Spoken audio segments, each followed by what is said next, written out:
Your Excellency the Deputy President, distinguished guests, all protocols observed. Your Excellency, mimi naitwa Dr. Mutunga kwa wale wajui.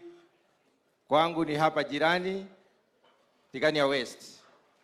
Walioko hapa wa Isiolo ni marafiki zetu, ni jirani wetu. Na tumeshirikiana nao muda mrefu.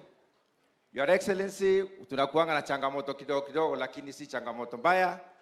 Nafikiri tunapoendelea mbele tutasaidika. Nataka kusema jambo moja tu.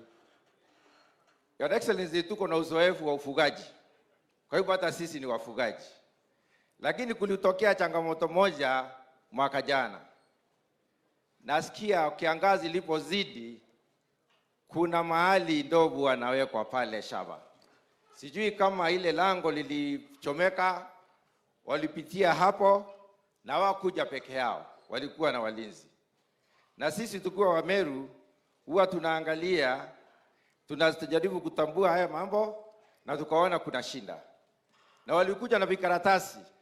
Shamba inakuliwa, tunapatiwa karatasi na jaza. Hao wakulima hata wakati huu waliomba mbegu. Ni wakulima, mazingira ni kama haya. Shinda ni nyingi. Tunaomba Your Excellency, na tunajua serikali yako inafanya kazi vizuri kabisa. Uimkumbushe mheshimiwa ambaye ameshikilia upande wa wildlife tupate compensation, ndio hivyo hao watu wa kwetu waweze kuendelea na maisha mzuri.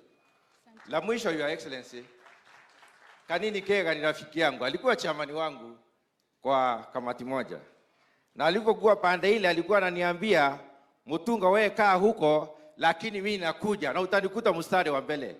Leo Your Excellency, mimi nimekaa nyuma, Kanini Kega huko hapa mbele. Hii maneno hatuelewi. Nimesoma mambo mengi lakini siasa imenishinda.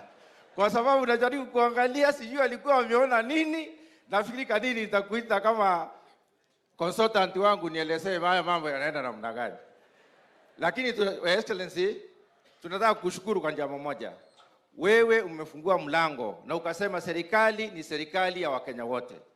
Na umesaidia watu wote wakaingia serikali. Tunafurahia sana. Sisi tukiwa upande wa Meru, tumeshikilia upande wa serikali, ulifungua mlango wa Meru wote, hata wale walikuwa kwa Jubilee wakaingia kwa chama, na sisi tunafurahia hiyo. Tukiendelea mbele, tunaomba uendelee kufungua na kuendelesha Kenya iungane ikuwa pamoja. La mwisho, tulipokuwa kwa kampeni, kuna siku moja tulikuwa pale Kinuru Stadium na hatukuwa tukaona furugu kidogo, tukasikia kuna mgeni ameingia. Na yule mgeni alitokea akaingia pale, alikuwa ni ule mzee msumbufu. Aliposhika nafasi, tulimuuliza kama viongozi wa Meru, wewe unapojaribu kupata hii ushindi wa rais, utakapoupata ama utakaposhindwa, utaitikia matokeo ya uchaguzi? Ndivyo sisi tujue wewe kweli ni kiongozi. Alisema mambo ambayo hatukuelewa na tukajua hata tukishindwa hata itikia. Hakuitikia. Lakini wakati huu tunashukuru Mungu na tunashukuru wewe kwa vile umeshikilia na tunaendelea vizuri. Asante sana. Asante sana mheshimiwa, nakaribisha mheshimiwa Kainan, alafu